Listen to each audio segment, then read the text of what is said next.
कल्याण पश्चिम येथील मुख्य जलवाहिनी रविवारी सकाळी फुटली। या घटनेनंतर नागरिकांनी तातडीने महापालिकेकडे तक्रारी केल्या, मात्र कारवाईस विलंब झाला। अखेर रात्री उशिरा पाणीपुरवठा बंद करण्यात आला आणि जलवाहिनीची शोध मोहीम सुरू झाली। काँक्रीट रस्त्याखालून गेलेल्या पाईपलाईनमुळे अधिकाऱ्यांना शोध घेण्यात अडचणी आल्या। 4 ते 5 फूट खोल रस्ता फोडल्यावर अखेर फुटलेली जलवाहिनी सापडली। ही जलवाहिनी 12वे जलशुद्धीकरण केंद्राशी जोडलेले असल्याने सोमवारपासून 3 दिवस संपूर्ण पाणीपुरवठा बंद राहिला। त्यामुळे कल्याण डोंबिवलीतील नागरिकांना प्रचंड त्रास सहन करावा लागला। या काळात पालिकेने पाणीपुरवठा सुरळीत करण्याऐवजी 400 रुपयांना टँकर विक्री सुरू केली। खाजगी टँकर चालकांनी याच संधीचा फायदा घेत दर 1000 ते 1500 पर्यंत वाढवले।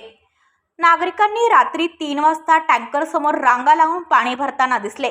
3 दिवसात पालिकेने तब्बल 500 पेक्षा अधिक टँकर विकले, अशी माहिती कर्मचाऱ्यांनी दिली। त्यामुळे करदात्यांना सेवा न देता पालिका कमाईच्या मागे लागल्याचा आरोप नागरिकांकडून होत आहे।